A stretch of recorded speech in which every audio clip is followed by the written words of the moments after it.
જય શ્રી કૃષ્ણ મિત્રો, આપ સૌ મિત્રોનું મારી ચેનલમાં હાર્દિક સ્વાગત છે.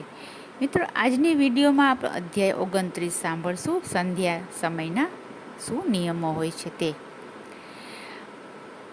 અધ્યાય 28માં આપ સૌએ સાંભળ્યું કે એક કદરી કંજૂસ બ્રાહ્મણનો અવતાર વાનર રૂપે થયો અને તે વાનરે પુરુષોત્તમ માસમાં નિરાહાર ઉપવાસ કરી અને તેના પુણ્ય ફળના પ્રતાપે તેનો ગોલોકમાં વાસ થયો. હવે આગળ આપે સાંભળશું. વૈકુંઠમાં સુખ ભોગવતા કદરી બ્રાહ્મણે પાર્ષદોને પૂછ્યું કે મને કયા પુણ્ય કર્મના પ્રભાવથી આ સ્વર્ગ સુખ પ્રાપ્ત થયું છે તે મને જણાવવાની કૃપા કરો.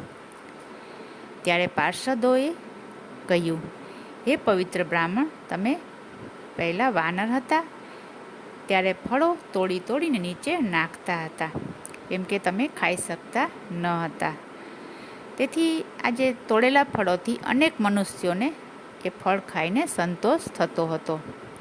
અને બીજું એ કે તમે 5 દિવસ વરસાદમાં અભ્ર સ્નાન પણ કર્યું હતું અને તમે આખો પુરુષોત્તમ માસ નિરાહાર રહ્યા હતા, કેમ કે તમે એક ઝાડ પરથી બીજા ઝાડ પર કૂદવા જતાં જમીન પર પટકાઈ ગયા હતા. તેથી તમે કંઈ પણ ખાધા પીધા વગરનો આખો પુરુષોત્તમ માસ નિરાહાર રહ્યા હતા. તેના પ્રભાવે તમને આ પુણ્ય ફળ પ્રાપ્ત થયું અને તમને વૈકુંઠમાં વાસ મળ્યો.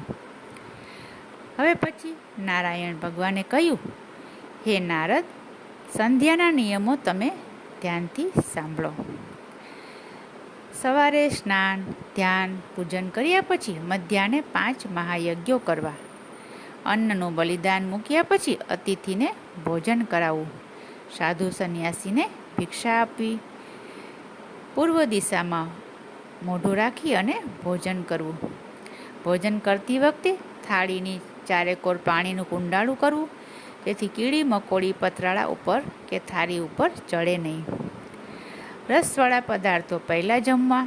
યોગીએ 8, વાનપ્રસ્થે 16 અને ગ્રસ્થાશ્રમીએ 32 કોળિયા જમવા જોઈએ અને બ્રહ્મચારીએ જેટલું પીરસ્યું હોય તેટલું ભોજન કરવું.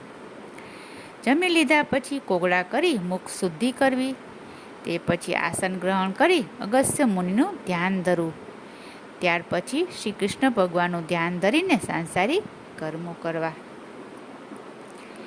આ પછી આથમણે સૂર્ય જ્યારે નમે ત્યારે નદીએ જઈને સ્નાન કરી ઘરે જઈ સંધ્યા કરવી અને ગાયત્રી મંત્રનો જાપ કરવો. ત્યાર પછી ગાદલા અને ઓશિકા ઉપર શયન કરવું.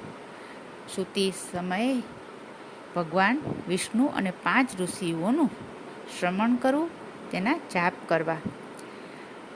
પોતાને ત્યાં પૂર્વ દિશાએ મોં રાખી અને સસરાને ત્યાં દક્ષિણ દિશાએ મોં રાખી સૂવું જોઈએ અને માંસ મંદિરાનો સદંતર ત્યાગ કરવો જોઈએ. આ નિયમનું પાલન કરનાર આ લોકમાં સુખ શાંતિ ભોગવી અંતે પરમપદને પામે છે. તો મિત્રો, હવે પુરુષોત્તમ માસને 2-3 દિવસ જ વધ્યા છે.